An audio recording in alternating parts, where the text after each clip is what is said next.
Hello and welcome to Leaders of Tomorrow Town Hall, a series of curated events where we invite you, the entrepreneur, to be front and center on a national platform and to interact with India's most renowned minds. We do this across the country to ensure that every part of the country and that every entrepreneur is given the chance to voice their opinions and thoughts. Today, we're bringing you takeaways from a town hall that we did in Mumbai, talking about how the city and the state is enabling entrepreneurship and is enabling the growth of the next generation of billionaires.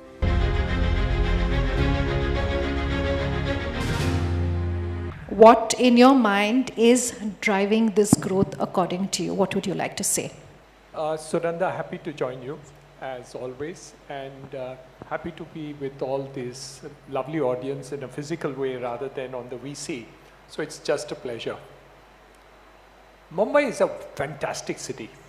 When you go to north and you are in Delhi, you know it's a Babu Dam, it's political dam. When you come to Mumbai, it's different. You look at it as a financial capital. It encompasses all the people who are entrepreneur. It is the place where you can get the finance, and it has been historically a place of leadership in terms of it. The banks, financial institutions, the Reserve Bank of India, and Bombay Stock Exchange, and so on and so forth. So I think over the history, this has brought in professionals in a very professional sort of way in order to bring the entrepreneurial talent of the city. Of course, you have entrepreneurs throughout the country. So it's not that. But what helps the ecosystem is what Mr. Madi just talked about, was the fact that there are too many enabling factors which encourages people who are startups, encourages people who are entrepreneurs, and you can be from any community, any language, anything, and Mumbai certainly embraces you. So I think all in all, over a period of years, that is what is the starting point of what has happened. The second part of it, which I see is that the infrastructure which has been created by the financial world, by all of us together, I think that has really created a big difference. I was petrified some time ago when I saw a decrepit infrastructure of Mumbai. But in the last couple of years, we have 300 kilometers of metro coming up. We have a cross-harbour bridge opening, enough land equivalent to half the land of Mumbai across the harbour from Panvel to Karjat, Navi Mumbai, new airport and all. So I think the future also looks extremely bright. So while we lost out, and Madi again put out very clearly that Bangalore and NCR did take up some of the leadership that we had, and I'm feeling bad about it, honestly. There's something inside which tells me, oh God, what happened and all, we lost it. We lost the IT sector too.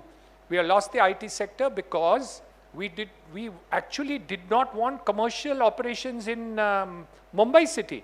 And that's what MMRD had once put up. Of course, our leadership took place both in Bangalore and NCR. We changed the policy, and that's why you got IT coming back to Mumbai and other reasons. But the secret, Sunanda, I do believe, is the fact that the city embraces one and all and encourages different communities, different professionals to do a professional talk as differentiated from political and babudam, which is there in the rest of the country, much more. So I think we have a positive environment and we should encourage and help a lot of it, and the rest is history.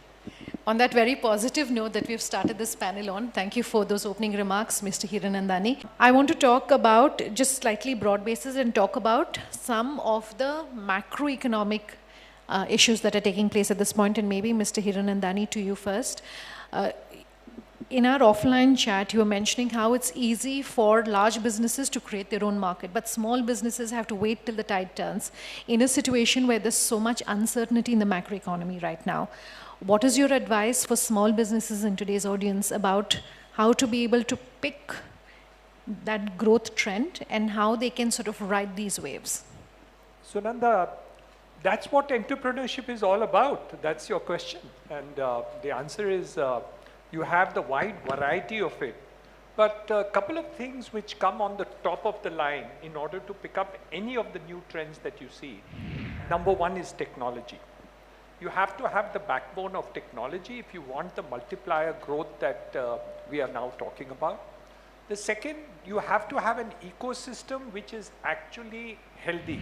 So there is an opportunity base which I think makes a difference as far as Mumbai's growth is concerned. One of the reasons why Bangalore and Hyderabad went ahead of Mumbai at a particular point of time is because the incentives given at that point of time were much greater than what Mumbai gave. Of course, Mumbai then permitted it, and we were able to catch up in many ways as far as Mumbai is concerned, and we are still catching up. So there are a couple of professional things, market driven, certain things which are professionally driven, and an opportunity which is second to none. Fantastic. Can I open this up for our audience? My name is Eugene Perez. I'm an ex-banker. My query here is, when we talk about wealth creation, do we think of the urban poor? Are we carrying them along when we talk about wealth creation? Because wealth creation cannot be looked in a vacuum. It has to be looked in a very holistic way, and especially in the city of Bombay, and what we've gone through in the recent past with COVID, coronavirus, the migrant workers, Yeah. Bombay being left behind. Very good point. What you're saying is correct, but starting from, I agree with you 100%. I just want to add one small point, is the fact that when you invest into the country as there's two effects which really take place. If you look at infrastructure, you look at housing, the number of people who get into it in terms of the employment potential that we do in certain sectors. That is why when GDP growth of the country has to go beyond 5%, if you don't have infrastructure and housing, you can never, no country in the world has ever grown more than 5% if you don't have growth of infrastructure and housing. So for example, Japan, America, all these countries will take a 2, 3, 4%. If they reach 4% GDP growth, they consider themselves rich and growing very, very fast.